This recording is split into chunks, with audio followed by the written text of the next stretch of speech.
The chair arrived before sunrise. Not for the bride, not for the groom, not for the pastor.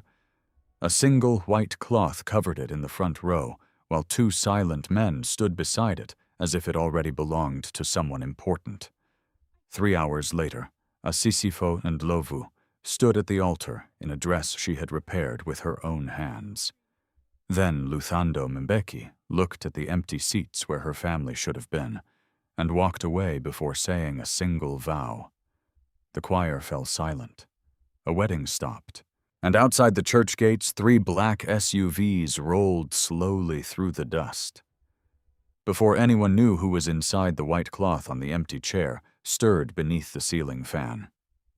If you're watching from somewhere in the world today, tell us your country and your local time in the comments. And if stories about kindness, dignity, and unexpected turns of life speak to your heart, don't forget to subscribe and join us for the journey ahead. The church stood on a gentle rise overlooking the northern edge of Johannesburg. At 9 o'clock that morning, sunlight spilled across the stained glass windows and stretched in long bands across the wooden floor. Workers hurried between rows of white chairs. A photographer adjusted tripods. 2 young men tested microphones. Everything looked ready. Almost everything. The bride's room was quiet. Asisifo Ndlovu sat in front of a narrow mirror whose silver frame had begun to lose its paint around the corners. A sewing kit rested beside her. The white wedding dress hanging from the wardrobe was not new. The lace on the sleeves came from one dress. The skirt came from another. 3 tiny pearls near the collar had been sewn back into place only 2 nights earlier. Asisifo had done the repairs herself. The needle marks were still visible if someone looked closely enough. She ran her fingers over one of the stitches, then another, then another. Outside the room, wedding music drifted through the hallway. Inside, only the soft ticking of a wall clock answered. 10:04. 26 minutes remained before guests would begin taking their seats. Across the church compound, Luthando Mbeki stood beneath a white canopy speaking with his uncle. His suit had arrived from Cape Town 3 days earlier, dark navy, hand-tailored. The cufflinks reflected small circles of sunlight whenever he moved his hands. His uncle, Sizwe Mbeki, adjusted his jacket. Did her family confirm? Luthando looked toward the parking area. Still empty. No. Sizwe glanced at his watch. The guests are asking. Luthando nodded but said nothing. Around them, conversations floated through the warm air. People rarely whispered at weddings, yet they were whispering now. Not because of the groom, because of the bride. A woman carrying a gift box leaned toward another guest. Has anyone met her parents? The second woman shook her head. I've never seen them. Maybe they're arriving later. Maybe. Neither sounded convinced. Near the entrance, another group discussed the same question. No parents, no family photographs, no wealthy relatives, no convoy of luxury vehicles, nothing. Only Asisifo. Only the young woman who spent most days repairing school uniforms and hemming dresses from a small tailoring shop downtown. The questions moved quietly from guest to guest, like wind crossing dry grass. Inside the bride's room, Thandiwe Kumalo entered, carrying a small tray. Tea, 2 slices of bread, a folded napkin. Asisifo. The bride looked up. You should eat. I'm not hungry. I know. Thandiwe placed the tray on a table. Eat anyway. Asisifo smiled. Not a large smile, just enough to lift one corner of her mouth. She picked up a piece of bread. A few crumbs landed on the white fabric of her dress. Thandiwe brushed them away. For a moment, neither woman spoke. Then Thandiwe noticed something familiar resting near the sewing kit. A small brass key. Old, scratched, heavy. The metal had darkened with age. Asisifo quickly covered it with a handkerchief. The movement was gentle, but practiced, like someone protecting something precious. Thandiwe pretended not to notice. She had seen the key before, many times. Always hidden, always protected, never explained. Outside, the church bell rang once, then twice. 10:20. The countdown continued. Meanwhile, in the main sanctuary, Pastor Themba Maseko checked his watch for the third time in 15 minutes. A representative from the event sponsor approached him. "We begin at 11:30 exactly." The pastor nodded. "I understand." "The live stream schedule cannot move." "I understand." The man smiled politely and walked away. The pastor looked toward the entrance. A wedding was more than flowers, more than music, more than cameras. But cameras had become important today. Several local businesses had sponsored the live stream. Thousands of people were expected to watch online. Everything had been planned down to the minute. 11:30, not 11:31, not 11:32. The clock mattered, and everyone knew it. In the front row stood a single chair covered by a white cloth. No guest sat there. No name card rested on it. No explanation accompanied it. Only the cloth. And the two silent men nearby. Guests occasionally glanced toward it. Then away. Nobody wanted to ask. Not yet. Back in the groom's waiting room, Nomsa Mbeki adjusted a gold bracelet around her wrist.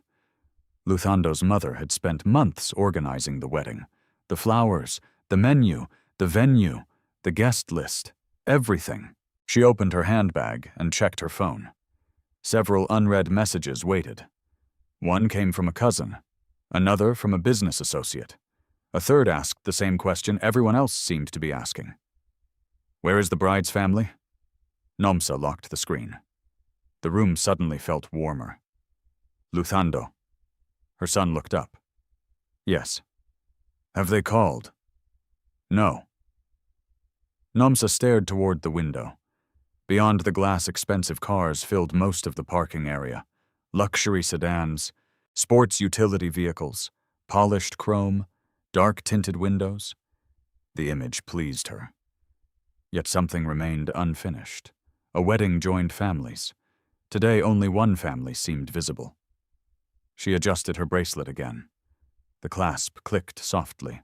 Across the property, Asisifo finally stepped out of the bride's room. Her dress moved gently with each step. The repaired lace caught sunlight. No one would notice the tiny imperfections. Only she knew where every stitch lived. Only she knew how many nights she had spent repairing it. A child carrying flower petals stopped walking when she saw the bride. For several seconds, the little girl simply stared. Then she smiled. A missing front tooth, a pink ribbon, a basket hanging from one arm. "You look beautiful." Asisifo bent slightly. "Thank you." The child handed her a single white flower. Nothing expensive, nothing grand, just a flower. Asisifo accepted it carefully. The stem rested against her palm. For a brief moment, the noise around her faded. Then another church bell sounded. 10:45. 45 minutes remained. The photographer called for preparation shots. The choir began warming up. Guests filled more seats. Questions continued spreading. No one asked them directly.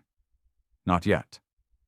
But the empty spaces reserved for Asisifo's family seemed larger with every passing minute. And far beyond the church grounds, several kilometers away, 3 black SUVs moved steadily through Johannesburg traffic.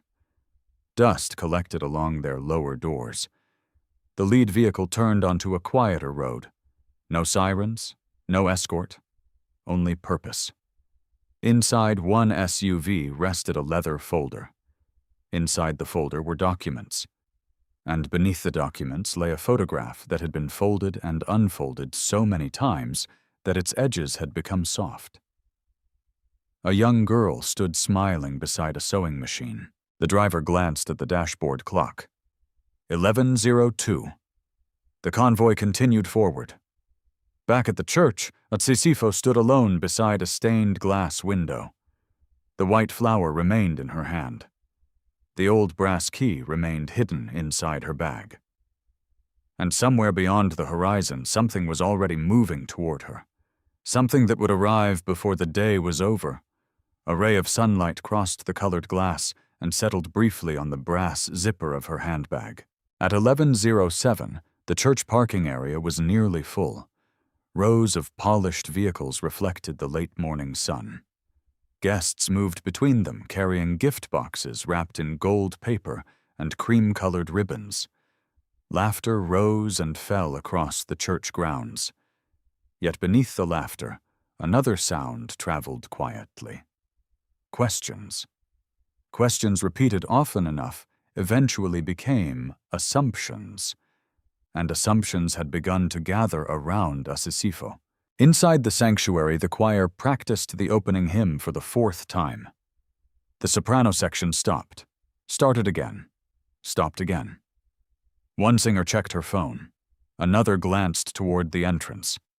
The wedding had become the center of everyone's attention, not because it was unusual, because something felt unfinished. A missing piece sat somewhere inside the mourning, and everyone could feel it. Luthando Mbeki stood near one of the side windows, adjusting his cufflinks. The silver caught flashes of light every few seconds. He checked his watch. 11:08. 22 minutes. Still no sign of Asisifo's family. He looked outside again. Nothing. A church employee was directing vehicles into parking spaces. Guests continued arriving, but none appeared connected to the bride. His jaw tightened slightly. Not enough for anyone else to notice. Enough for him to feel it. Nearby, Sizwe Mbeki approached carrying 2 bottles of water. He handed one to his nephew. "You should drink." Luthando accepted it. Neither spoke immediately. The silence lasted several seconds. Then Sizwe asked the question. "Still nothing?" "No." "You called 3 times. And no answer." Sizwe unscrewed his bottle. The cap clicked softly against the plastic. Nothing more. Yet the single sound carried meaning, the kind relatives exchanged when they wanted to say more but chose not to. Across the room, Nomsa Mbeki was speaking with 2 women from her social circle. The conversation sounded pleasant. The smiles looked natural. But every few moments her eyes drifted toward the church entrance. Waiting, watching, calculating. One woman adjusted her necklace. "Perhaps they're traveling from far away." "Perhaps," Nomsa answered. The second woman nodded. "Traffic can be terrible." "Yes." Again, nobody sounded convinced. The conversation shifted elsewhere. Yet the question remained. Where was the bride's family? At the opposite end of the building, Asisifo stood quietly in a small preparation room. A narrow window overlooked the courtyard. Children were scattering flower petals for photographs. The petals formed small, white circles against the grass. Thandiwe sat beside her. Neither woman spoke for a while.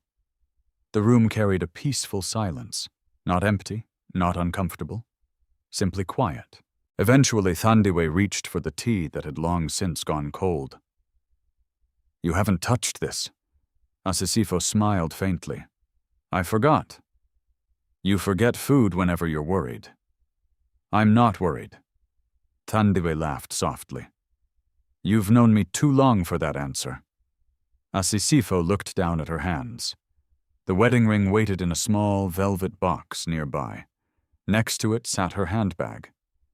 And inside the handbag rested the brass key. The key had traveled with her for almost 20 years.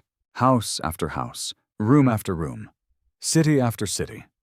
Always hidden, always carried, never explained. Thandiwe had asked about it once. Only once. The answer had been gentle and final. "One day. Nothing more. One day." The phrase had ended the conversation. Now, years later, the mystery remained. Outside, a church bell rang again. 11:10. 20 minutes. Thandiwe stood and adjusted part of Asisifo's veil. A loose thread had appeared near the shoulder seam. The bridesmaid carefully tucked it back into place. There. Asisifo glanced at the repaired section. Thank you.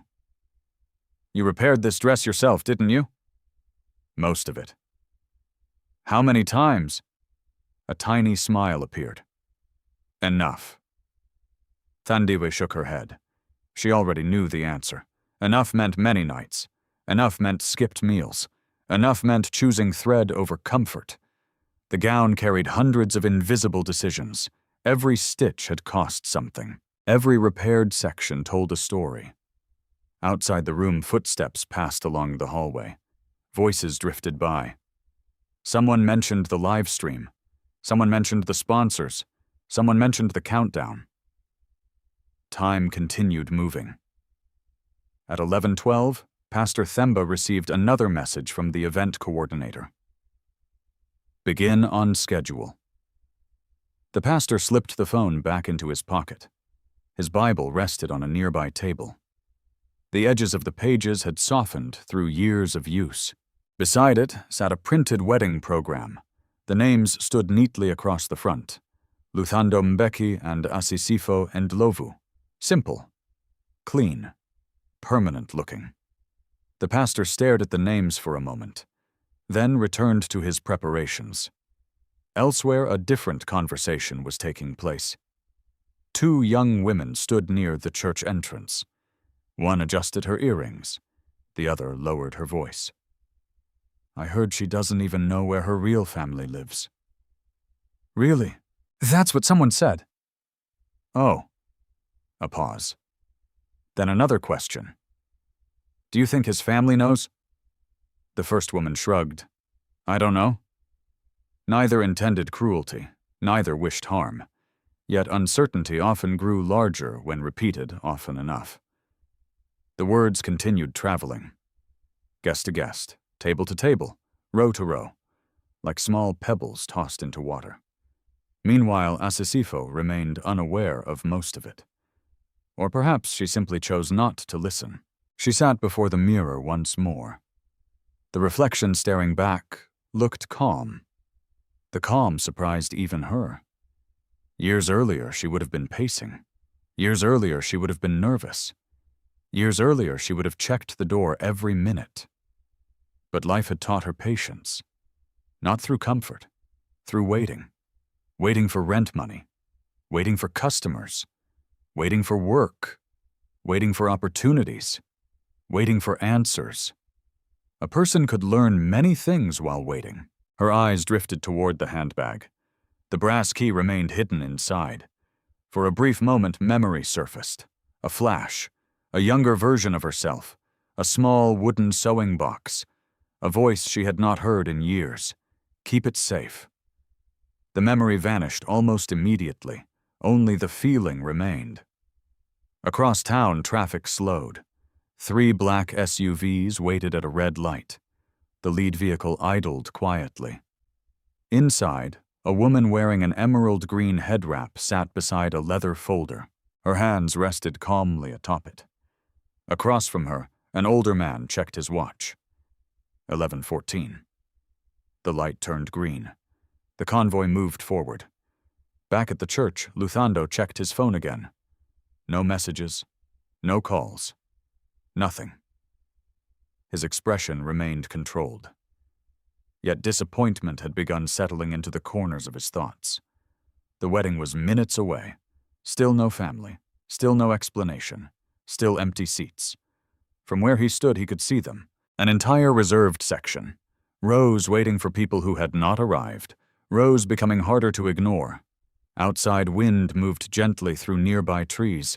Leaves brushed against one another. Soft, steady, patient. The same wind entered through a partially opened church window. It crossed the sanctuary, passed over the altar, passed over the empty family seats, passed over the mysterious chair covered in white cloth. The cloth shifted slightly. Just once. One of the silent men standing nearby glanced toward it, then resumed staring forward. No expression, no movement, nothing. And yet several guests noticed. One whispered to another. What is that chair for? The other shook her head. No idea. Questions multiplied. Answers remained absent. At 11:15, 15 minutes remained before the ceremony. The choir took their places. The cameras powered on. Guests settled into their seats. Asisifo rose from her chair. The white flower given to her by the little girl earlier still rested in her hand. Its petals remained untouched. Its stem remained green. She looked at it briefly, then slipped it carefully into her bouquet. A small detail, almost invisible. Then she walked toward the door. Far beyond the church grounds, the convoy turned onto the final road leading toward the chapel. Dust lifted behind the tires.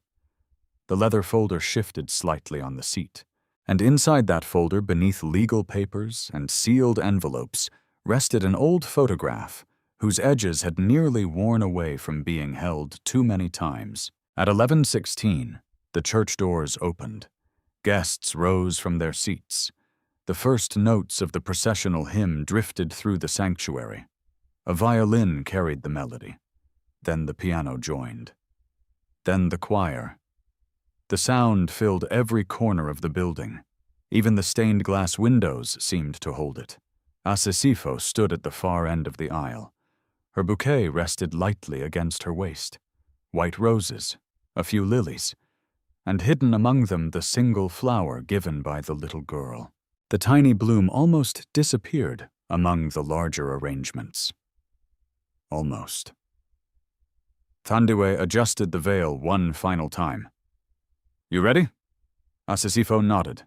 No speech, no dramatic declaration, just a small nod. The photographer raised his camera. The first flash illuminated the hallway, then the second, then the third. A church coordinator signaled toward the musicians. The processional began. Slowly, Asisifo stepped forward. The aisle stretched before her like a narrow ribbon of light. Guests turned. Heads followed her movement. The cameras rotated. For a brief moment, everything appeared exactly as weddings were supposed to appear. The bride, the groom, the altar, the music, the flowers. Only one thing remained missing. The family section. 3 rows of reserved chairs. Empty. The absence seemed larger now, harder to ignore. Each step brought Asisifo closer to those vacant seats, closer to the altar, closer to Luthando. The groom stood waiting beneath an arch woven with white roses. His expression remained composed, photogenic, carefully arranged. Yet beneath the surface something had begun shifting. The longer he stared at the empty rows, the more visible they became. 1 row, then another, then another. Not a single relative, not a single parent, not a single elder. The realization settled more heavily each minute. Asisifo reached the altar. The pastor smiled warmly. The bride returned the smile. Luthando nodded. The congregation settled. The music faded. Silence followed. For several seconds, everything remained still. The pastor opened his Bible. The pages rustled softly. He welcomed the guests. He spoke about marriage, about commitment, about trust, about choosing another person every day. The familiar words flowed easily. People listened, some nodded, some recorded clips on their phones, some glanced occasionally toward the live stream cameras.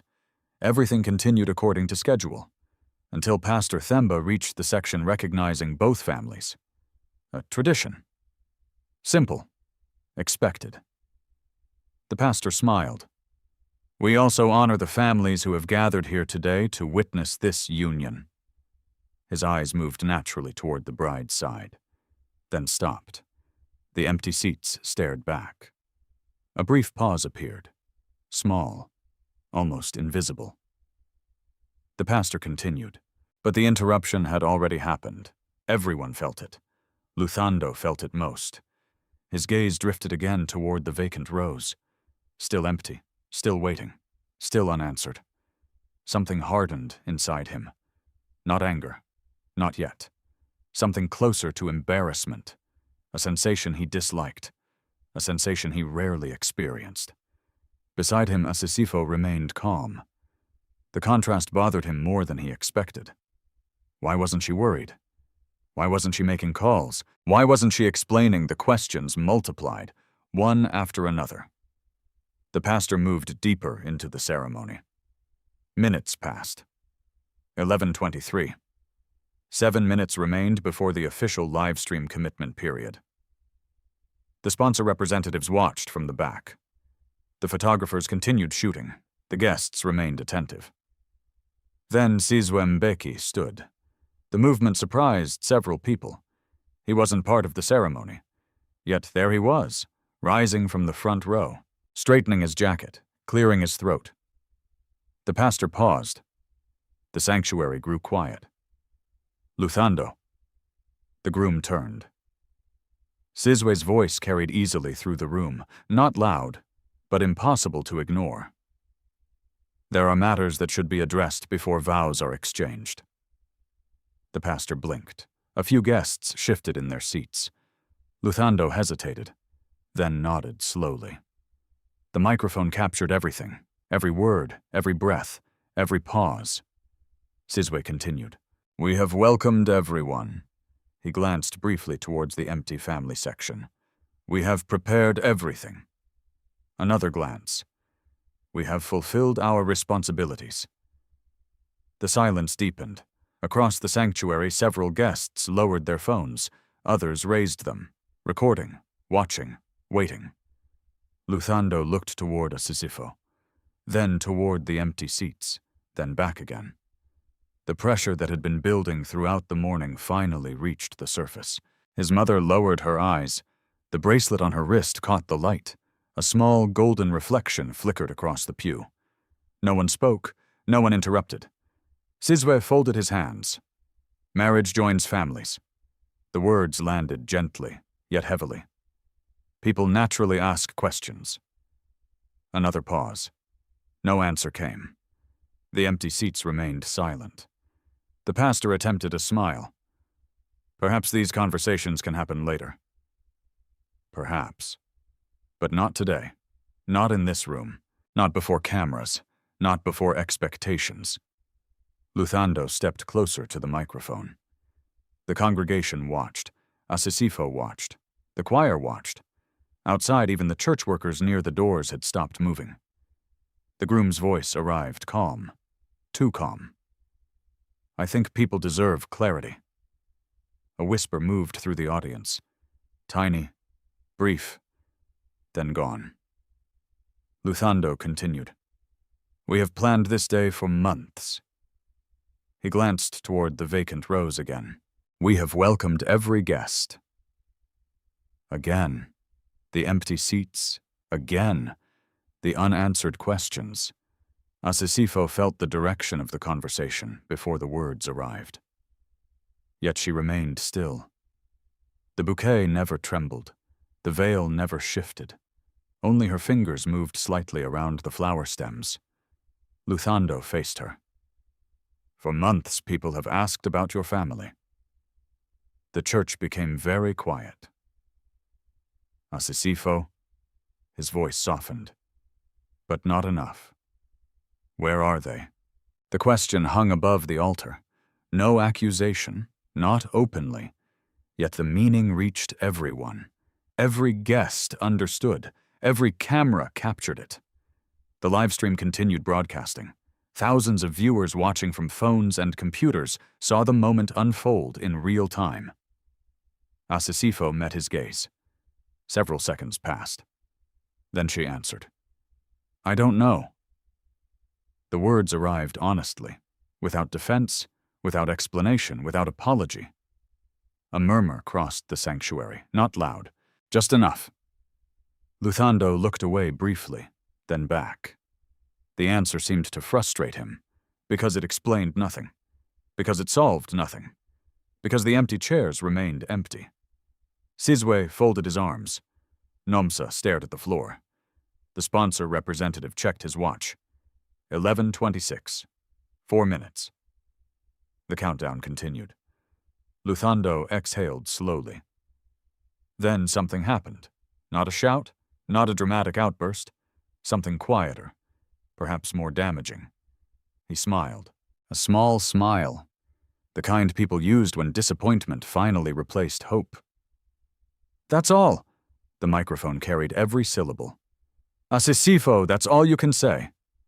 The bride reached into her handbag, slowly, carefully. No one understood why. She withdrew a cream-colored envelope. The paper edges were worn from being handled repeatedly. The envelope wasn't thick, not heavy, just ordinary. She held it with both hands. "I saved this." The room watched. "Every month."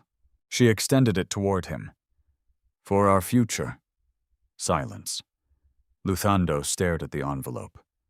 Tailoring income, years of savings, long hours behind a sewing machine, needle after needle, dress after dress, school uniform after school uniform, everything she had managed to preserve. Inside that envelope lived years of effort. The groom accepted it, opened it, looked inside, then closed it again. The amount wasn't insignificant, but compared to the scale of the wedding surrounding them, it appeared small, painfully small. The corners of his mouth tightened. A smile appeared. Not cruel, not loud, worse, quiet. Several guests saw it. Several guests immediately looked away. The microphone remained on. The envelope remained in his hands. And on the front row beneath the mysterious white cloth, the empty chair waited silently while a faint current from the ceiling fan lifted one corner of the fabric. The envelope remained between them. For several seconds, nobody moved. The church seemed to hold its breath. Sunlight filtered through the stained glass and painted patches of blue, gold, and crimson across the floor. Dust floated through the colored light like tiny drifting stars. The cameras continued recording. The live stream continued broadcasting, and somewhere inside thousands of homes, strangers watched in silence. Luthando held the envelope loosely in one hand. The paper had softened from years of being opened and closed. Its corners were slightly bent. Inside it lived countless mornings, countless evenings, countless hours behind a sewing machine. Yet none of those hours were visible. Only the envelope. Only the amount inside. Only the number. And numbers could sometimes make people forget the story that created them. Luthando looked at Asisifo, then toward the empty family section, then back at the envelope. The small smile remained. Not cruel, not angry, just disappointed. The kind of disappointment that slowly convinced itself it was being reasonable. The microphone waited. The congregation waited. Even Pastor Themba waited. Finally, Luthando spoke. "I appreciate the effort." His voice was calm, measured, professional. Several guests nodded. The words sounded respectful. Until he continued, "But effort and preparation are not the same thing." The room became still again. Asisifo said nothing. Luthando glanced toward the empty rows. "My family has invested everything into today." Another pause. "My mother planned this wedding for months." Nomsa lowered her eyes. The gold bracelet on her wrist shifted slightly. Its clasp reflected a thin line of sunlight. "My relatives traveled across the country." Another glance. Another empty chair. Another unanswered question. "But your family never arrived." Nobody interrupted. Not because they agreed. Because they didn't know how to stop what was already unfolding. Near the back of the church, one elderly woman folded her hands tightly around a handkerchief. The cloth twisted slowly between her fingers. Beside her, a younger guest lowered her phone. Some moments felt wrong to record. This had become one of them. At the altar, Asisifo finally spoke. They may have had a reason. Luthando nodded once. "Maybe." His answer arrived gently. Too gently. Then he added, "Or maybe they simply didn't come." The words settled over the congregation. A choir member stared at her sheet music. A photographer lowered his camera. Pastor Themba shifted his weight. The ceremony had wandered far from where it was supposed to be, yet no one could guide it back. Not now. Not after the question had been asked. Not after the answer had failed to satisfy. Outside the church, wind moved through nearby trees. Leaves brushed against one another. Inside, the silence deepened. Luthando handed the envelope back. Asisifo accepted it. The paper disappeared into her hands. For a moment she looked down at it, then carefully placed it beside her bouquet. Nothing more. No argument, no defense, no attempt to persuade anyone. That calmness unsettled several people, because most expected tears, or anger, or pleading. Instead, the bride simply stood there, still present, unmoving, as though she were protecting something larger than the wedding itself. Sizwe stepped forward, not onto the altar, just close enough to be heard. Luthando. The groom turned. His uncle nodded toward the congregation, toward the cameras, toward the empty family section. The gesture said enough. Luthando understood. The pressure returned, stronger now. The livestream timer appeared in one corner of a monitor near the back. 11:28. 2 minutes. The sponsor representatives exchanged glances. Everything had drifted off schedule. The ceremony should have been halfway through the vows by now. Instead, uncertainty occupied the altar, and uncertainty performed poorly on live streams. Nomsa stood slowly. The movement drew attention. Her heels clicked softly against the floor. One step, then another. She approached her son. Her voice barely rose above a whisper, yet the microphone caught it. Luthando. He looked at her. Nomsa's face revealed very little. Years had taught her composure. Years had taught her how to stand still while storms passed nearby. Yet one detail betrayed her. Her fingers. The bracelet clasp kept opening and closing, opening and closing, opening and closing, a nervous habit, one she rarely showed. Think carefully. That was all she said. Then she returned to her seat. The church remained silent. Asisifo looked toward the empty rows again. The reserved seats remained untouched. The aisle remained empty. The entrance remained still. No footsteps, no arrivals, nothing. Only absence, only waiting, only questions. Far away, several kilometers from the church, 3 black SUVs moved steadily through traffic. The lead vehicle passed beneath a green traffic light. The convoy maintained its pace. Inside one vehicle, Dr. Zanele Dlamini checked her watch. 11:28. Beside her, Saifo Dlamini stared out the window. Neither spoke. The leather folder rested between them. The old photograph remained inside, alongside documents, alongside signatures, alongside truths that had not yet reached the church. Back at the altar, Luthando inhaled slowly, then exhaled. A decision had begun forming. Small at first, then larger, then impossible to ignore. The decision wasn't sudden. It had been building all morning, with every unanswered call, with every empty seat, with every whispered conversation. Now it stood fully formed. The groom reached up. His fingers touched the white boutonniere pinned to his jacket. A simple arrangement of flowers, small, elegant, traditional. Guests watched. Some sensed what was coming.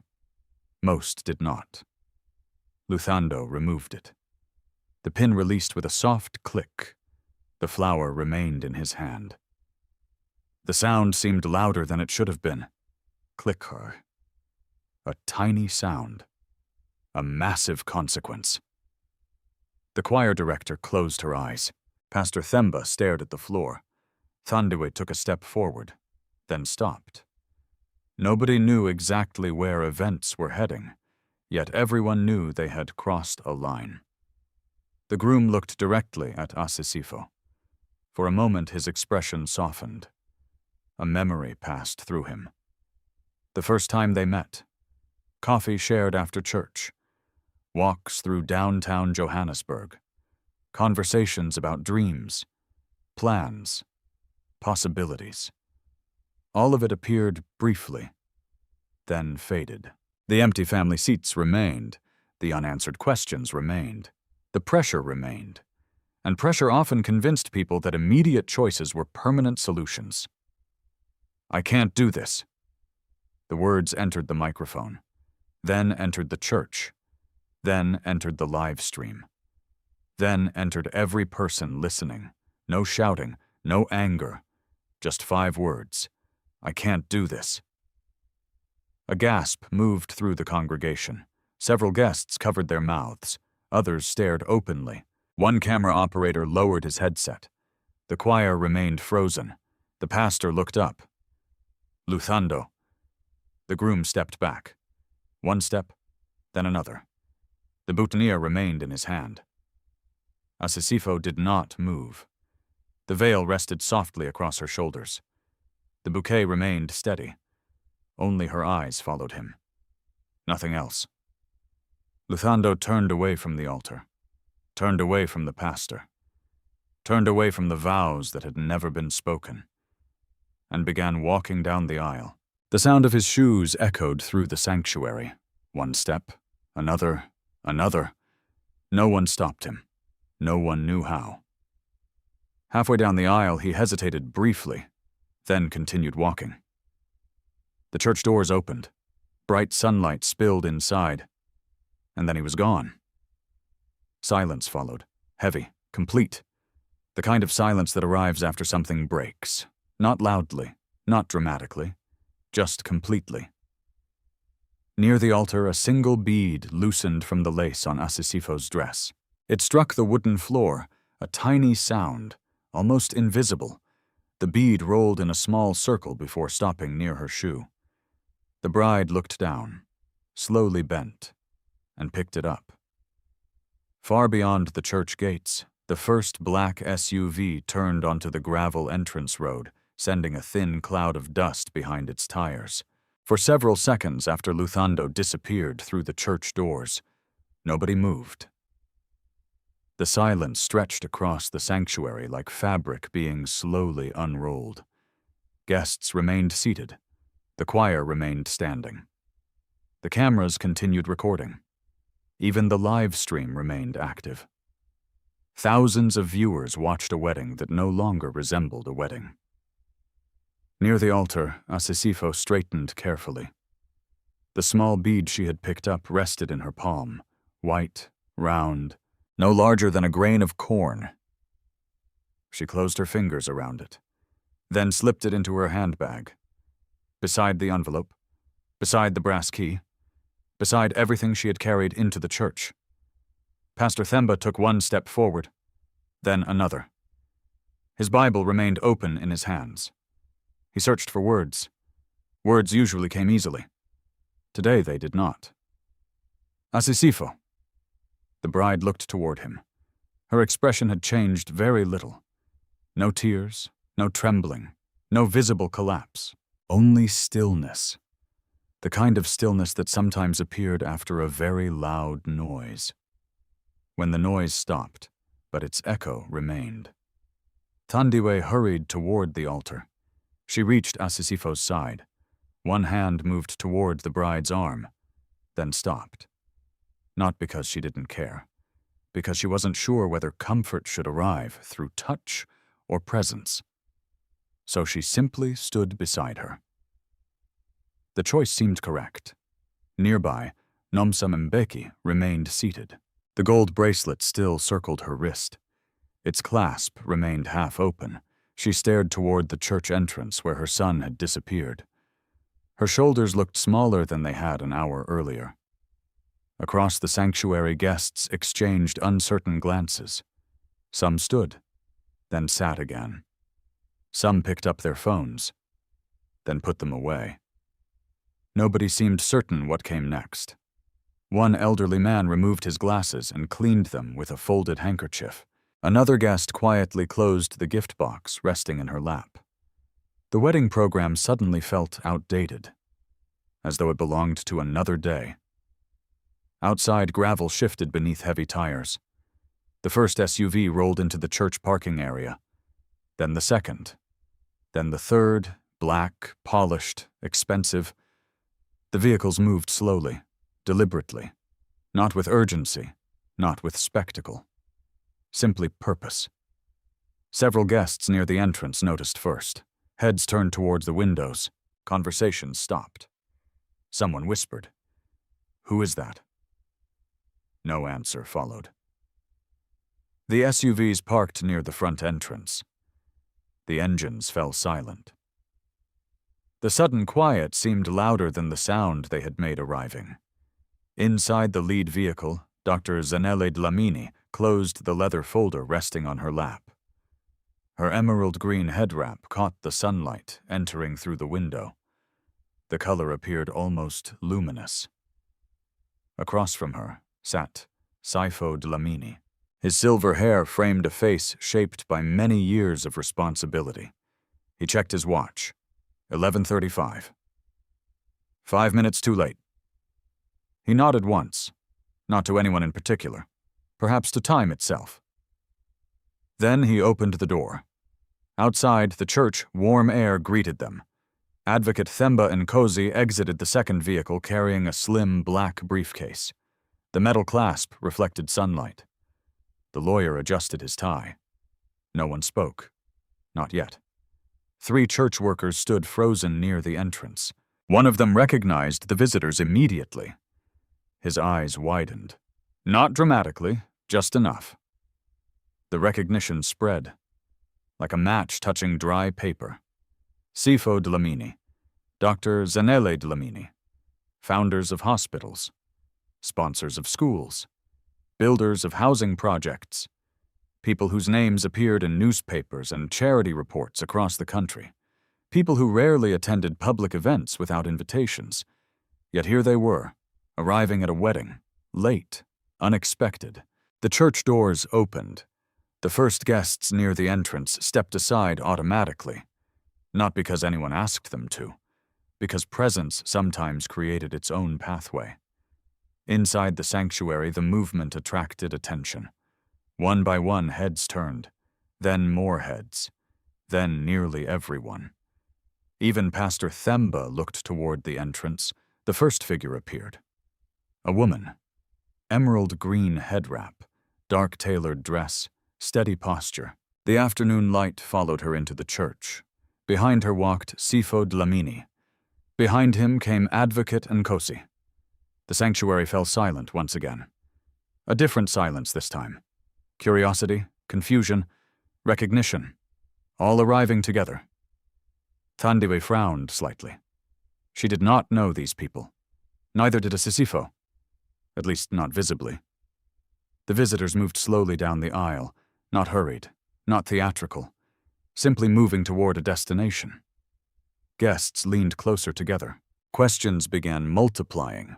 Why were they here? Who invited them? Why now? The cameras rotated automatically to follow the movement. The livestream audience saw everything. Rows of guests, the abandoned altar, the mysterious newcomers. At the front of the sanctuary, Nomsa Mbeki rose from her seat. Confusion crossed her face. She recognized the visitors. Almost everyone did. But recognition provided no explanation. The emerald head wrap continued moving down the aisle, step after step, closer, closer, closer. Eventually, Dr. Zanele stopped several feet from the altar. Her eyes found Asisifo immediately. The bride stared back. Neither woman spoke, yet something shifted, something subtle. The kind of shift that occurred when 2 people carried the same memory, even if only one person remembered it clearly. Dr. Zanele's eyes softened. Then she smiled. A small smile. Not for the church, not for the guests, only for the young woman standing before her. Asisifo looked puzzled. Pastor Themba cleared his throat. "Can I help you?" Advocate Nkosi stepped forward. His briefcase remained closed. His voice arrived calm and professional. We apologize for arriving late. The sanctuary listened. We encountered an emergency at St. Raphael Community Hospital this morning. A few guests exchanged glances. Everyone knew the hospital. The Dlamini Foundation operated it. Advocate Nkosi continued, "But our arrival today is extremely important."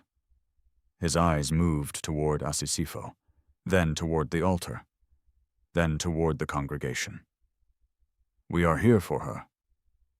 The statement settled over the room. For her. Not for the groom, not for the pastor, not for the guests. For her. Every head turned toward Asisifo. The bride remained motionless. The flower bouquet rested against her dress. The repaired lace sleeve moved slightly with her breathing. The brass key remained hidden inside her handbag. Dr. Zanelli stepped forward. One more step, then another. When she finally spoke, her voice carried warmth worn smooth by many years. "Asisifo." The bride's eyes widened, not because she recognized the face, because she recognized the voice. A memory surfaced. A hospital room. A blanket. A hand resting gently on her forehead. A voice speaking softly in the dark. The memory arrived suddenly. Incomplete, yet unmistakable. The sanctuary disappeared for a moment. Only the voice remained. Dr. Zanelli smiled again, this time slightly larger. "We've been looking for you all morning." The room seemed to stop breathing. Asisifo stared. The bouquet slipped lower in her hands.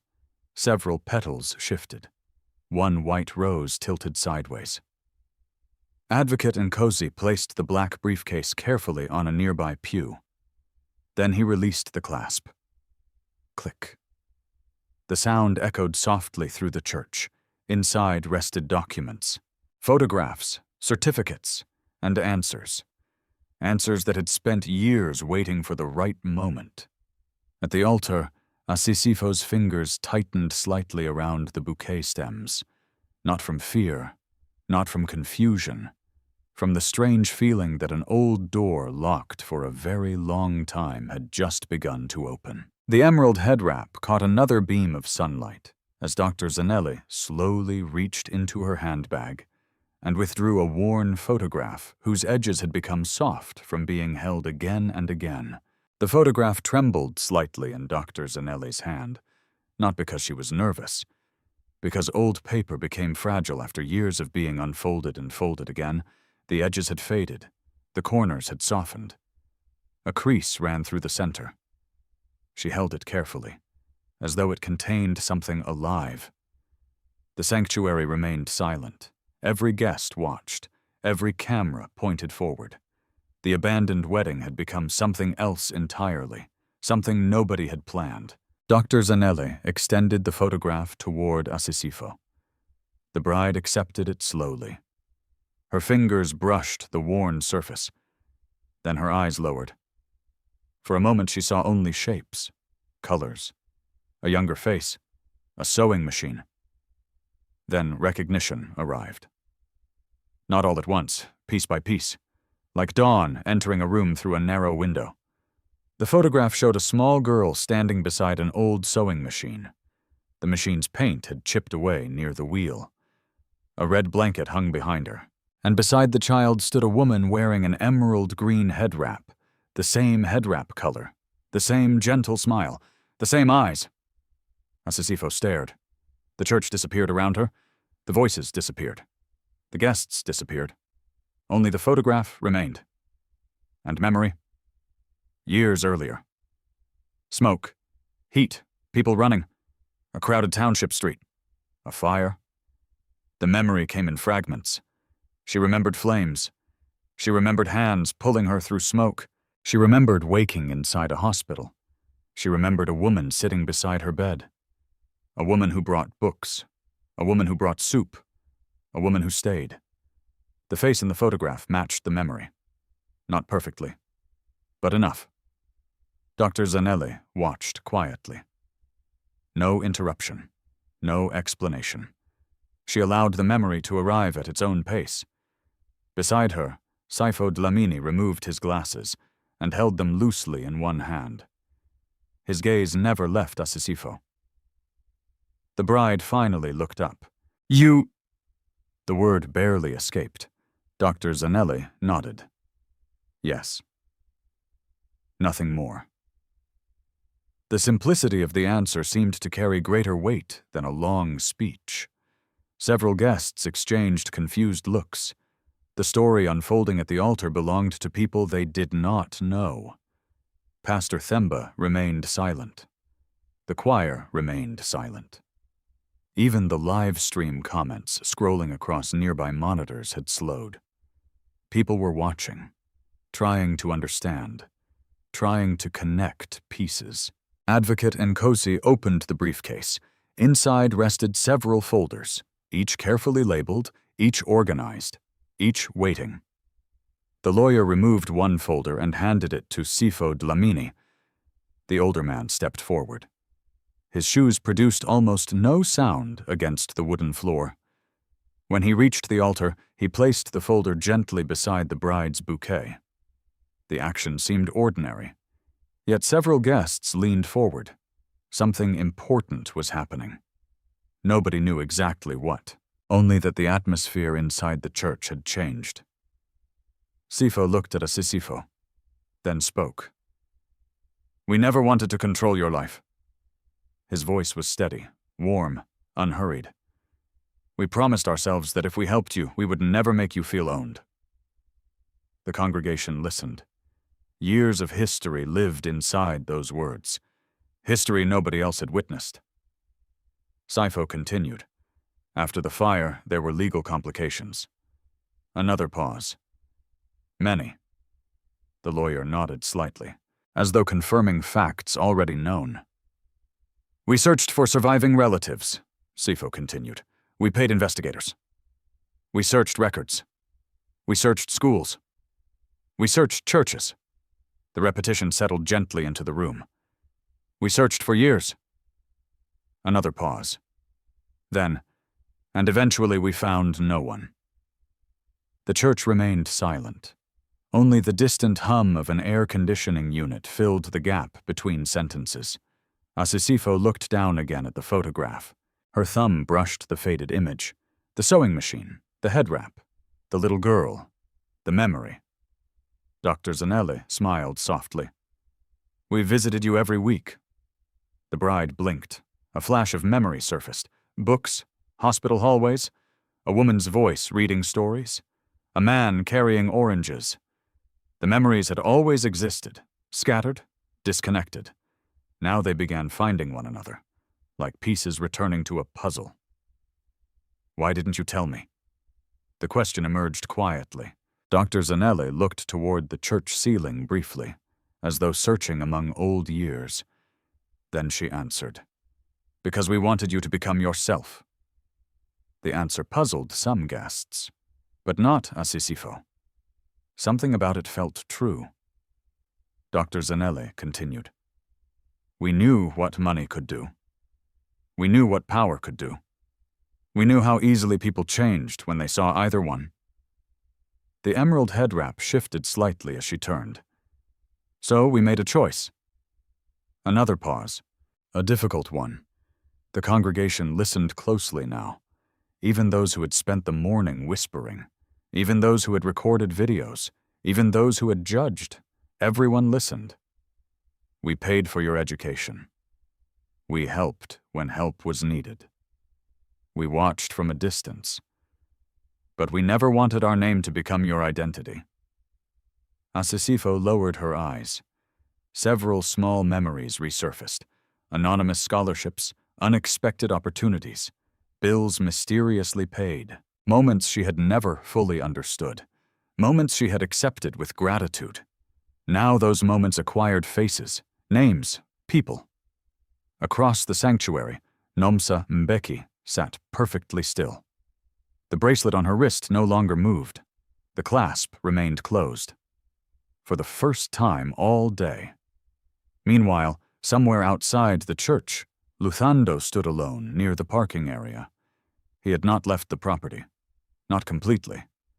The wedding jacket remained buttoned. The removed boutonniere rested in his hand. A church employee had quietly informed him that important visitors had arrived. Now he watched through a side window, unable to hear everything, able to see enough. His expression had begun changing. Slowly, almost reluctantly. Back at the altar, Advocate Nkosi opened another folder. This one contained legal documents, property records, foundation registrations, certificates, official seals. He placed them carefully on a nearby table, one document after another. The stack grew. Guests stared, not because of the paper itself, because of what paper represented. Responsibility, history, future. The lawyer spoke. Asisifo Ndlovu is the sole beneficiary of several charitable trusts. A murmur crossed the sanctuary. The lawyer continued calmly. The Dlamini Community Health Trust. Another document. The Ubuntu Women's Shelter Network. Another. The Eastern Province Education Fund. Another. The Riverside Agricultural Cooperative. Another. Each paper landed softly, yet each seemed heavier than the last. The room struggled to absorb the information. The bride standing before them, the seamstress, the woman with the repaired wedding dress, the woman carrying a worn envelope of savings, the woman abandoned at the altar. That woman, the contradiction felt almost impossible. Advocate Nkosi wasn't finished. He removed one final document, smaller, older, different. He handed it directly to Asisifo. The paper contained a photograph of a blue-painted building. Simple, modest, one story, surrounded by trees. The bride stared at it, then at the lawyer, then at the photograph again. "What is this?" Advocate Nkosi smiled. The first smile he had shown all day. "A clinic." The answer seemed simple, yet his eyes suggested more. "A clinic built 12 years ago." He paused, then added, "In your name." The church fell silent again. A different silence, a deeper one. Asisifo's fingers tightened around the document. Suddenly, the brass key hidden inside her handbag felt heavier, much heavier. The lawyer noticed. Dr. Zanele noticed. Sifo noticed. All three exchanged a glance. None of them spoke immediately, because some revelations required room to breathe. The bride slowly opened her handbag. The worn brass key emerged into the light. For the first time that day, every eye in the church followed it. The old metal reflected a thin beam of sunlight from the stained glass window. And somewhere in the sanctuary, several people began to understand that the small key carried a story far larger than anyone had imagined. The brass key rested in Asisifo's palm. Old, scratched, darkened by years of being carried from place to place. Until that moment, most people inside the church had assumed it was sentimental. A keepsake, a memory, perhaps a relic from childhood. Now no one seemed certain anymore. The sanctuary remained silent. Sunlight crossed the stained glass windows and spilled across the altar where legal documents now lay beside the pastor's Bible. Paper, leather folders, official seals. The strange collection transformed the abandoned wedding altar into something else, something closer to a courtroom, or perhaps a crossroads. Advocate Themba Nkosi adjusted one of the folders. The soft sound of paper sliding against paper echoed through the silence. Then he spoke. "The key belongs to Riverside Community Clinic." Several guests exchanged glances. The name meant nothing to most of them. The lawyer continued. 12 years ago, Sifo and Dr. Zanele Dlamini established the clinic through a protected charitable trust. He nodded toward Asisifo. The clinic was built for her future. The bride stared at the brass key. Her thumb moved slowly across the worn metal. A dozen memories surfaced. The key hidden inside a sewing box. The key wrapped in cloth. The key moved from apartment to apartment. The key she had protected without fully understanding why. a promise without an explanation. Now the explanation stood before her, and it felt larger than the key itself, much larger. Dr. Zanelli smiled gently. "You were only 14 when we gave it to you." Asisifo looked up. "I remember." Her voice sounded distant, as though she were speaking from inside a memory. "You said I would understand one day." Dr. Zanelli nodded. "Today is that day." The words settled softly across the church. Nearby, Thandiwe stood perfectly still. She remembered asking about the key years ago. The answer had always been the same. One day, one day, one day. Now the day had arrived. Across the sanctuary, guests who had spent the morning wondering why Asisifo's family never appeared now watched an entirely different story unfold. Questions that had seemed important only an hour earlier suddenly felt very small. At the rear of the church, Luthando remained near the side entrance. He had not returned. He had not left.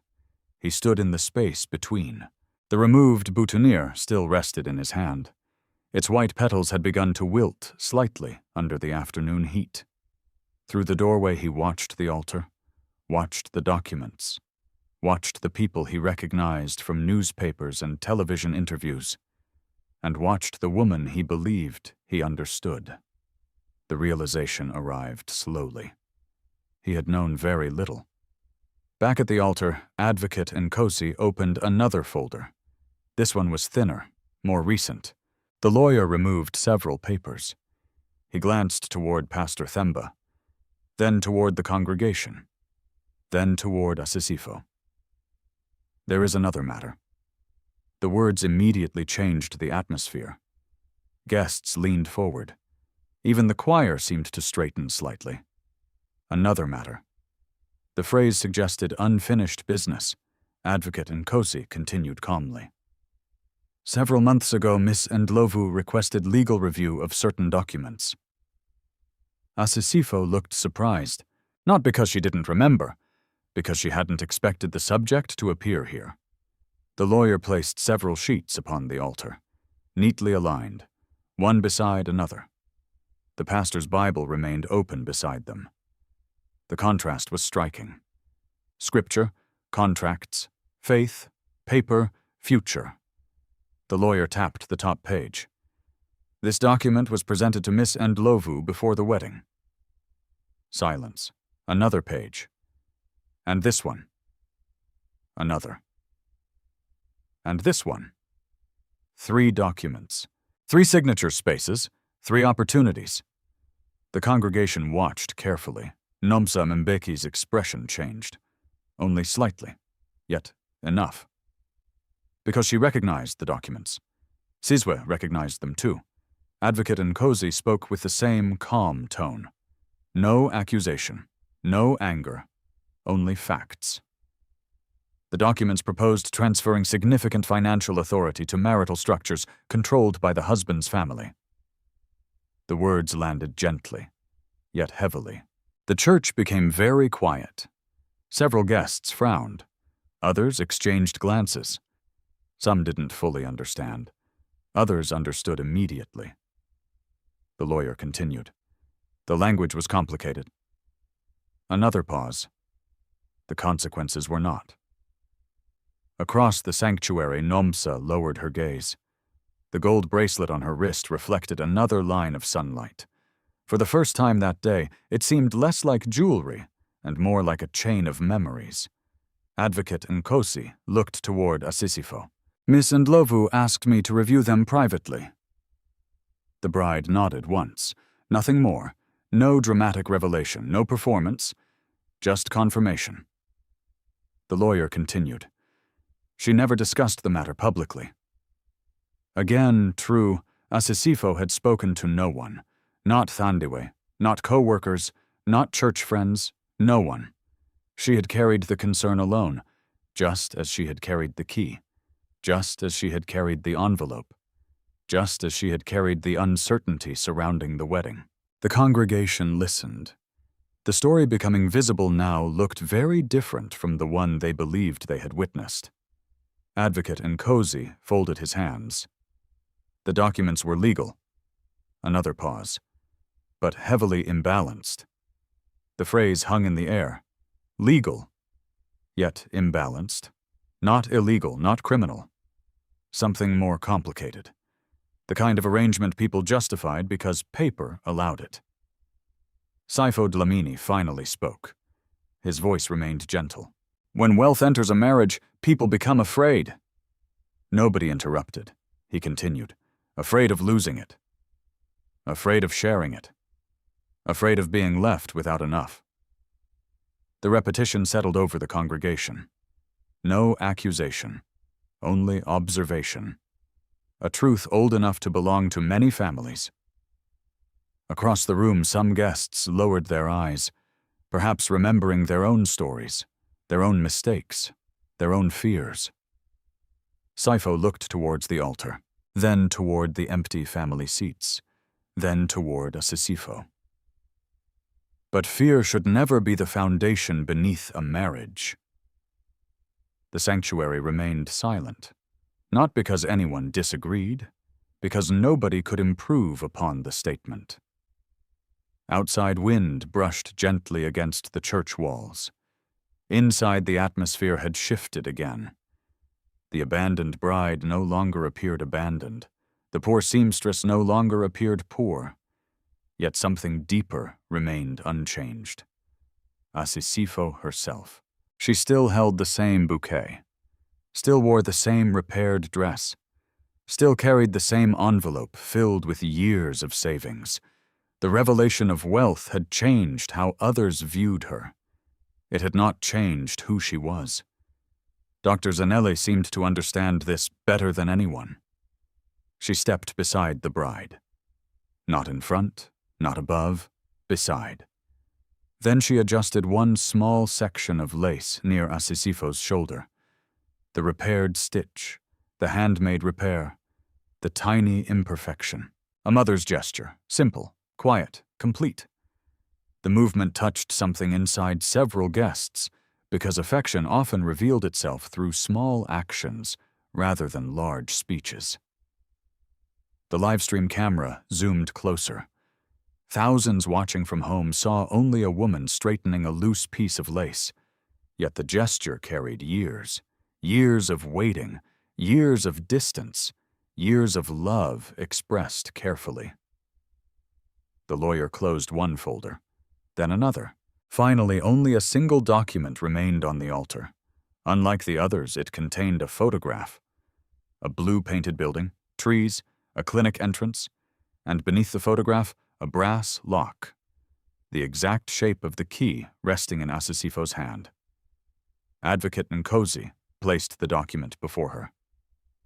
The clinic belongs to you. The words landed softly. No applause followed, no gasps, only silence. The kind of silence created when people suddenly understand they are witnessing the end of one story and the beginning of another. Asisifo stared at the photograph, then at the key, then back at the photograph. The blue building looked familiar, not because she had seen it, because she had dreamed of something like it. For years. A place for women abandoned by circumstance, a place for children without support, a place where no one would be measured by what they brought into a room. Her fingers tightened around the key. And somewhere near the side entrance, Luthando finally lowered his eyes to the wilted boutonniere still resting in his hand. The wilted boutonniere remained in Luthando's hand. Its white petals had begun curling inward beneath the afternoon heat. A few hours earlier, it had been pinned carefully to his jacket, a symbol of celebration, a symbol of commitment. Now it looked like something left behind. He stared at it for a long moment, then slowly walked back toward the church. No one invited him. No one stopped him. The gravel shifted beneath his shoes as he crossed the parking area. Inside the sanctuary, the atmosphere had changed. The questions that dominated the morning no longer mattered. The empty family section no longer seemed important. The missing relatives no longer seemed mysterious. Something else occupied the room now. Truth. Not dramatic truth, Not theatrical truth, the quieter kind, the kind that arrived slowly and rearranged everything. Near the altar, Asisifo still held the brass key. The blue clinic photograph rested on the table beside the pastor's Bible. The legal folders remained stacked nearby. Guests sat silently. Many had forgotten they were attending a wedding. It felt more like witnessing a life being revealed. The church doors opened. Heads turned. Luthando entered. Not quickly, not confidently, simply walking. The same aisle he had abandoned minutes earlier now stretched before him once again. The cameras followed automatically. Several guests exchanged glances. No whispers, no commentary. Just observation. The groom reached the front rows and stopped. A noticeable distance remained between him and the altar, as though some invisible line now existed. One he wasn't certain he had permission to cross. Nomsa Mbeki looked up. Her eyes met her son's. Neither spoke.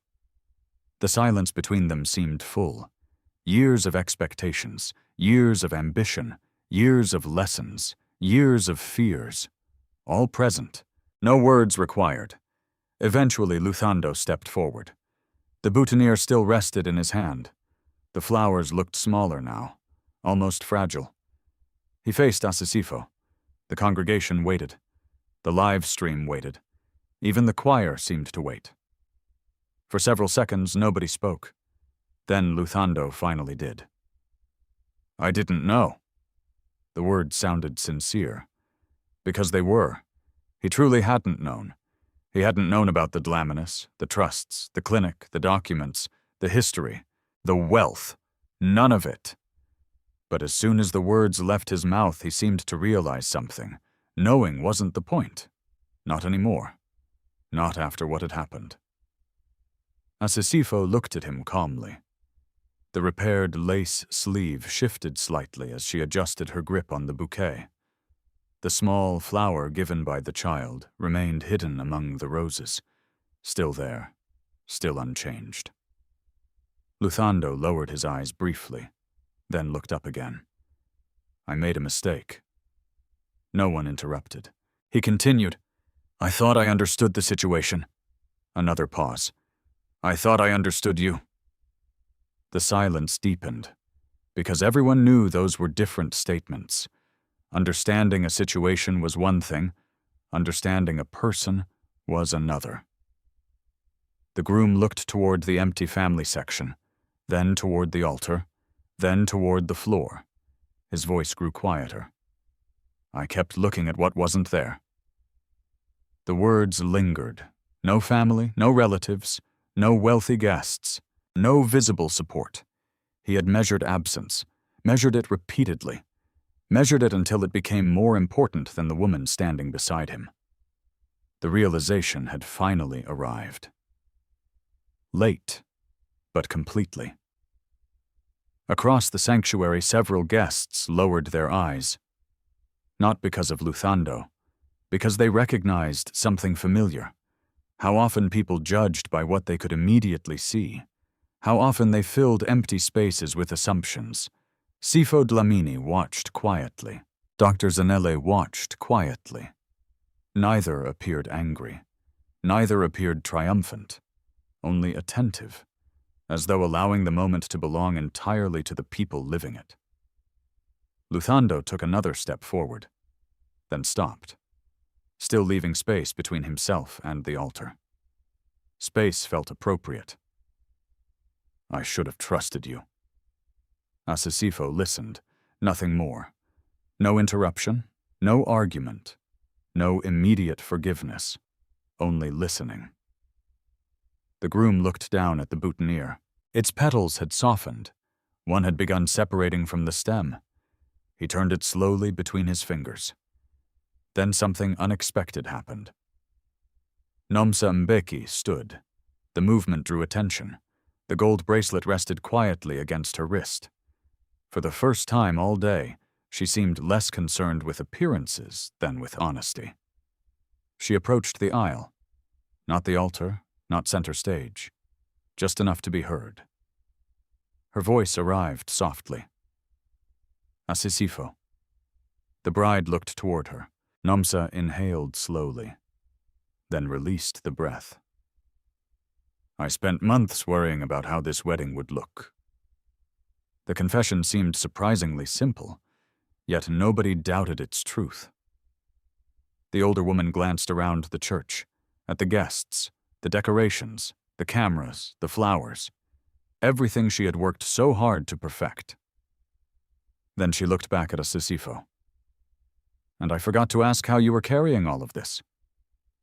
The words settled gently across the room. No tears followed, no dramatic apology, just honesty. A different kind of courage. Asisifo nodded slightly.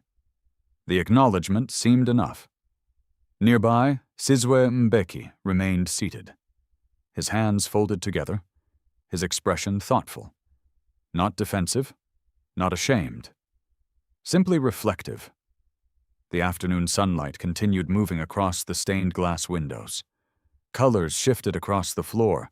Blue became gold, gold became crimson. Time continued forward.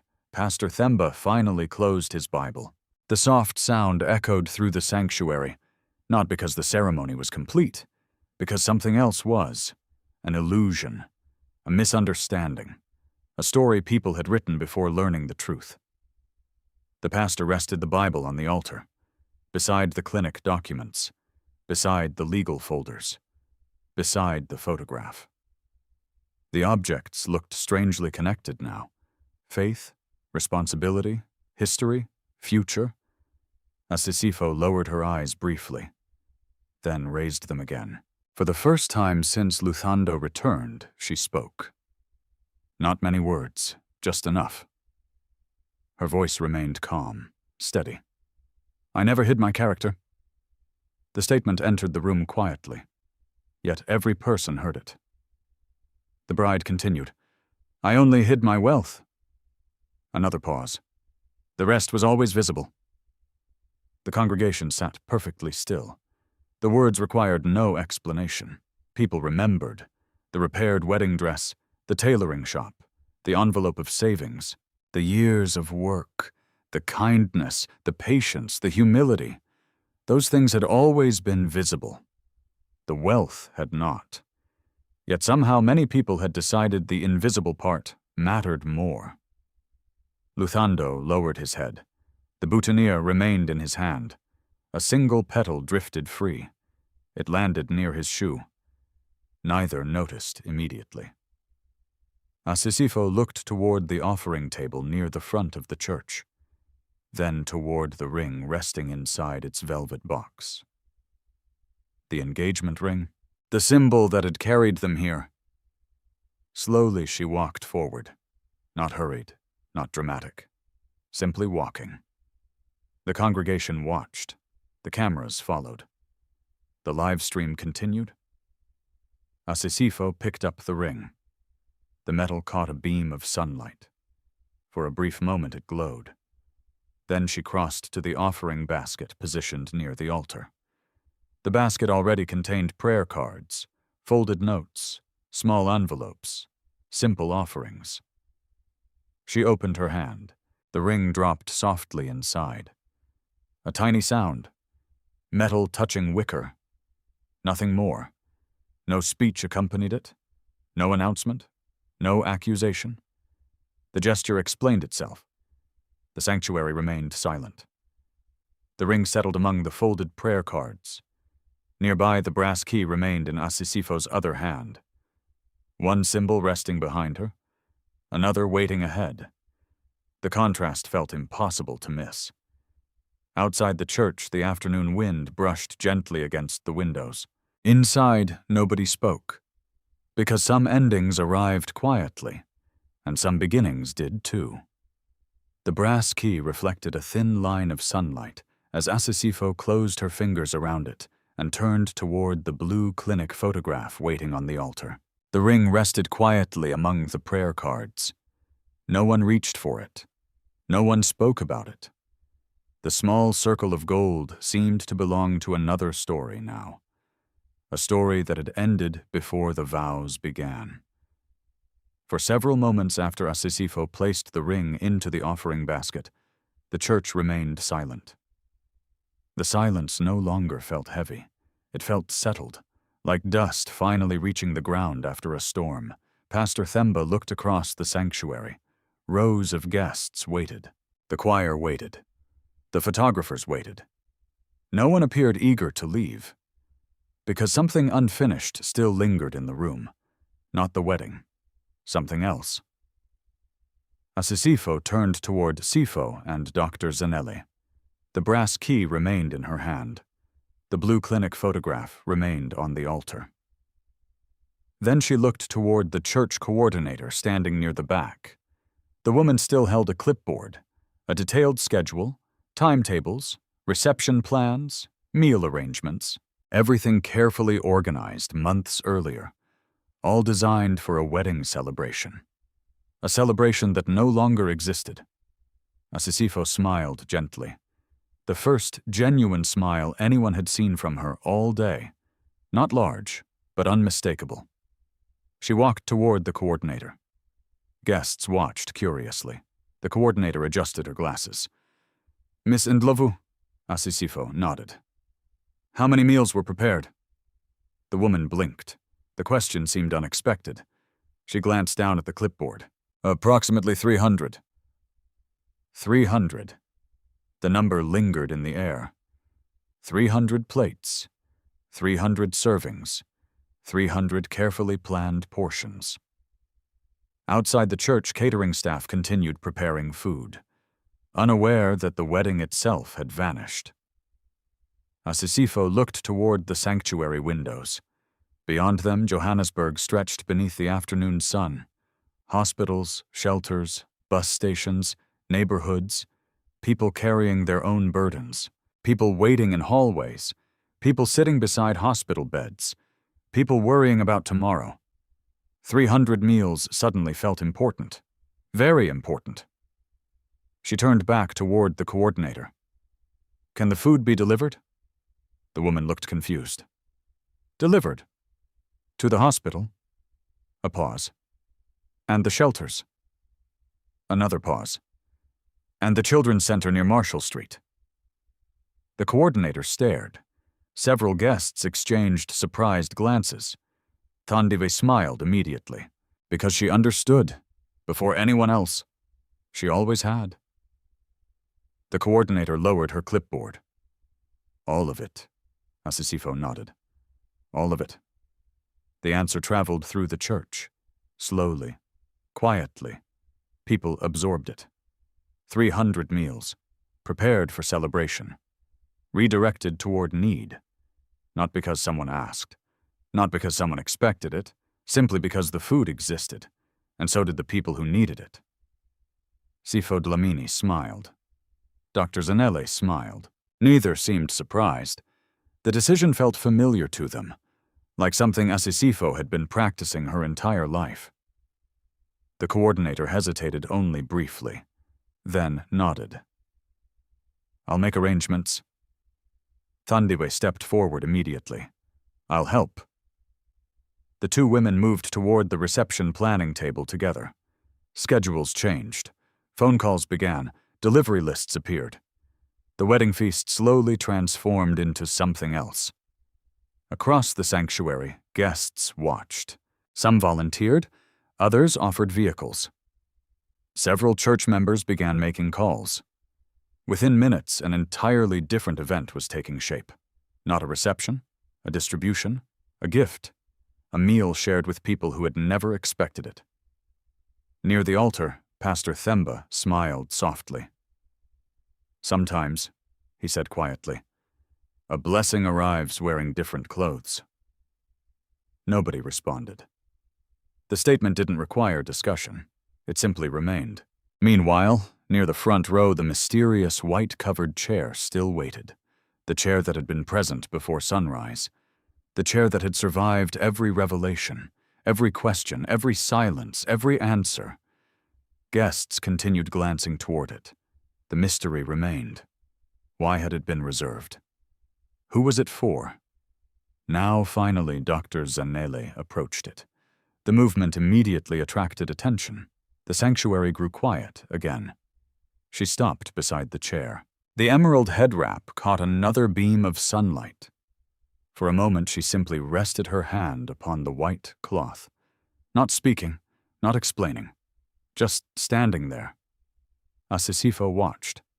Something in her expression changed, a memory, or perhaps a feeling. Dr. Zanelle looked toward the bride, then spoke. "This seat was never empty." The words puzzled several guests. They glanced toward the chair, toward the cloth, toward one another. Dr. Zanelle smiled gently. "It belonged to someone."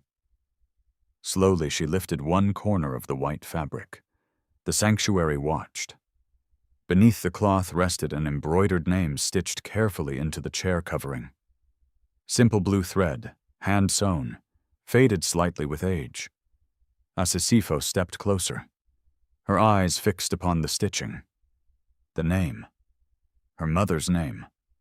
Her biological mother's name.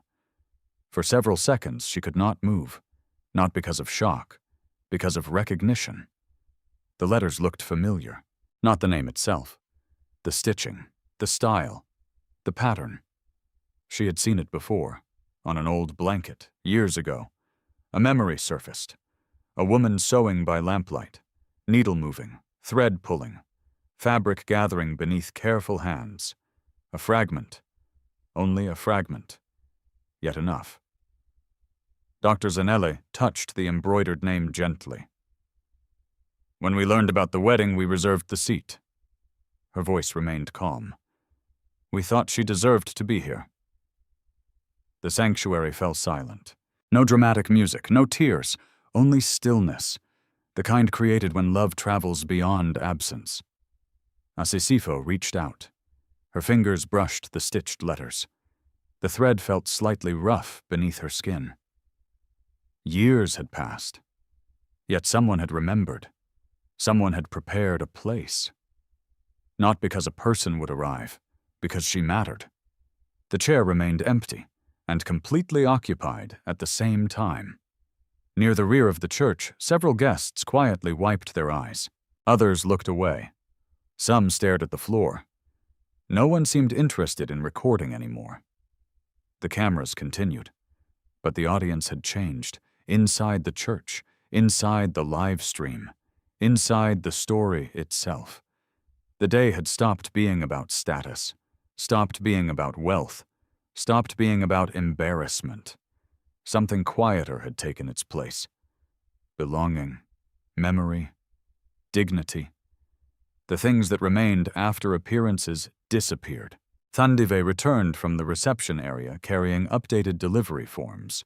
She paused when she saw the chair, then smiled. No explanation needed. She understood enough. Outside catering vans began loading food containers, large metal trays, bread, rice, chicken, vegetables, fruit.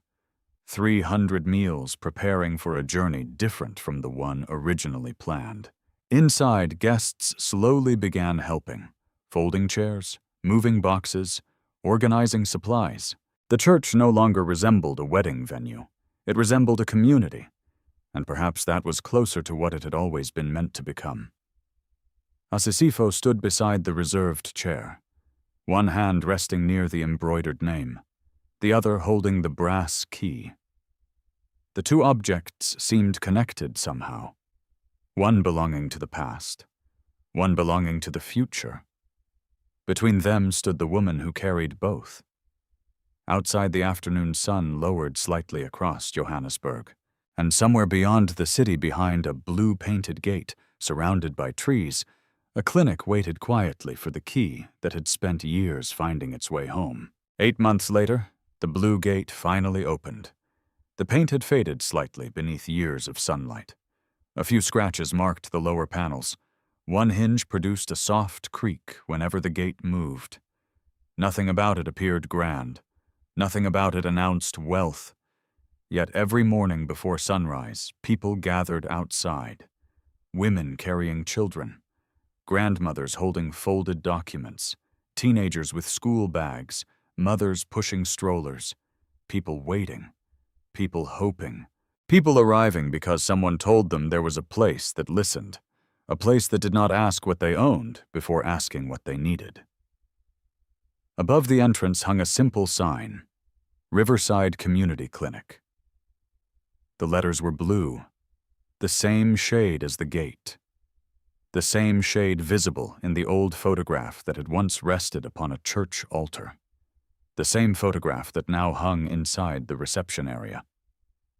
Near the front entrance stood a framed picture, not of donors, not of sponsors, not of politicians. A photograph of a young girl beside an old sewing machine. Visitors often paused to look at it. Few understood the entire story. That was all right. The clinic was never built to tell a story. It was built to continue one. Inside the main hallway, sunlight streamed through large windows. Fresh paint covered the walls. Children's drawings decorated several bulletin boards. A stack of appointment forms rested on a reception desk. Everything felt alive. Used. Needed. At the end of the hallway stood Asisifo. She no longer wore a wedding dress. No veil, no bouquet, no cameras. Instead, she wore a pale blue clinic uniform with her name embroidered above the pocket. Asisifo Endlovu. The stitching was neat, simple, permanent. A stethoscope rested around her neck, not because she was a doctor, because she had spent months training to assist the clinic staff directly. She wanted to understand every corner of the place, every patient, every process, every story. The brass key remained with her, not because she still needed it, because some objects earned the right to stay. She kept it in the top drawer of her office desk, wrapped in the same cloth that had protected it for years. Nearby, Thandive walked through the hallway carrying files. The bridesmaid had become the clinic's operations coordinator. An unexpected title, yet somehow perfect. She moved efficiently between rooms, checking schedules, organizing volunteers, solving problems. The same friend who once adjusted a wedding veil now managed an entire community program. Life rarely moved in straight lines. The clinic reflected that truth every day. Across town, the meals distributed from the abandoned wedding had become something else too. A weekly food initiative, then a monthly support program, then a permanent partnership between several shelters and the clinic. 300 meals had become thousands. One interrupted wedding had become hundreds of opportunities. The circle continued expanding. One afternoon, shortly before closing time, the receptionist knocked gently on Asisifo's office door. "There is someone asking to see you." Asisifo looked up from a folder. The receptionist hesitated, then added, "He says you know him." Outside the office window, wind moved through nearby trees. Leaves brushed against one another softly. The same sound she remembered from the church. The same sound she remembered from the day everything changed. Asisifo closed the file. "I'll come?" The waiting area stood nearly empty. Most patients had already left. A few volunteers were stacking supplies.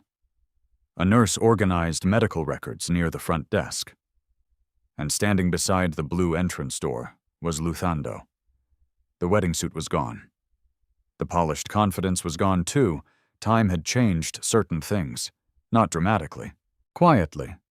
The way weather changed stone, he looked older, not in years, in thought.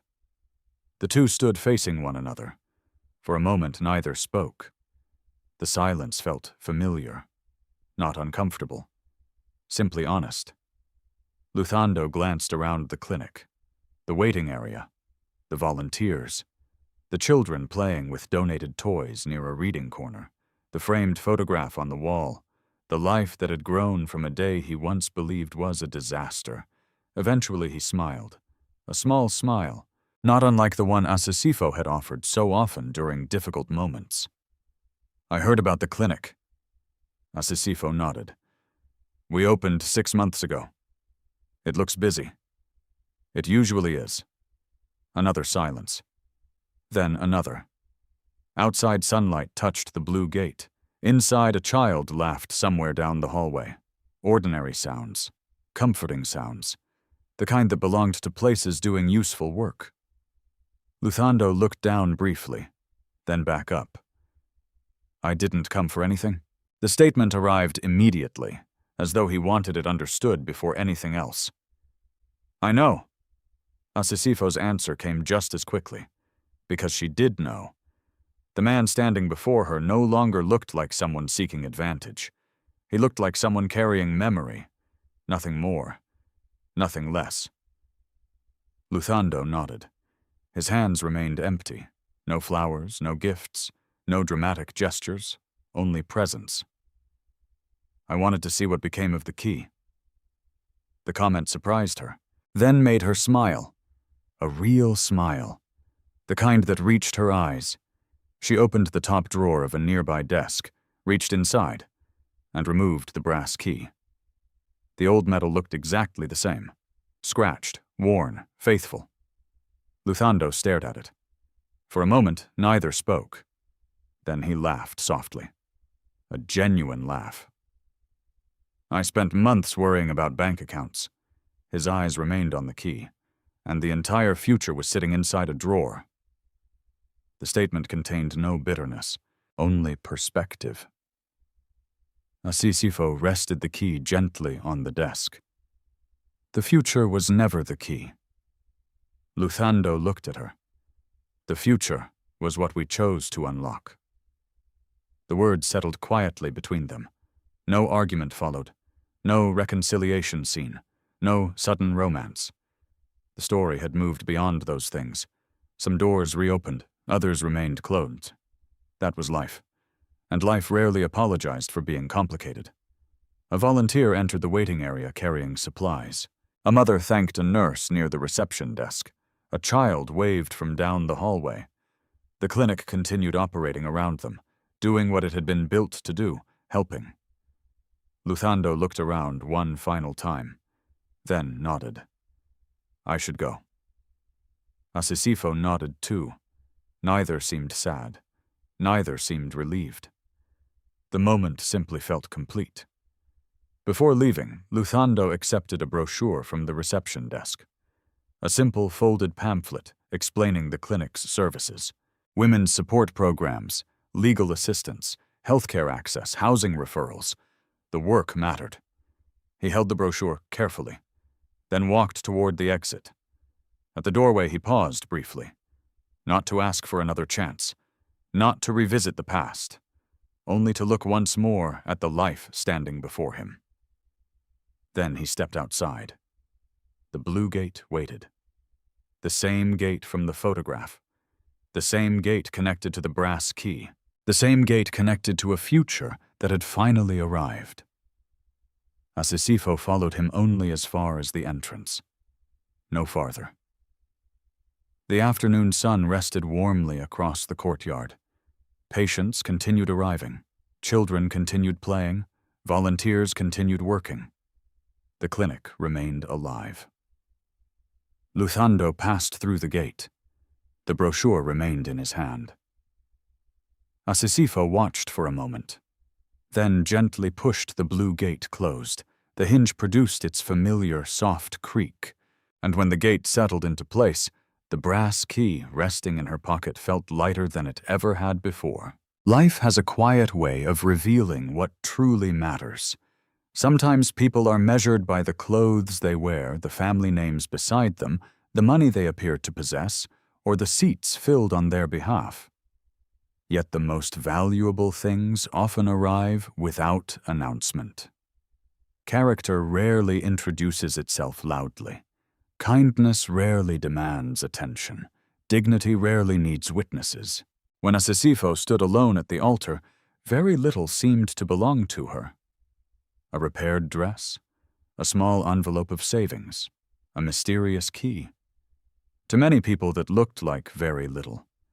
But what the world could not see was patience built over years' generosity, practiced in private, and a heart that remained steady even when disappointment stood directly in front of it. In the end, wealth was never the true revelation.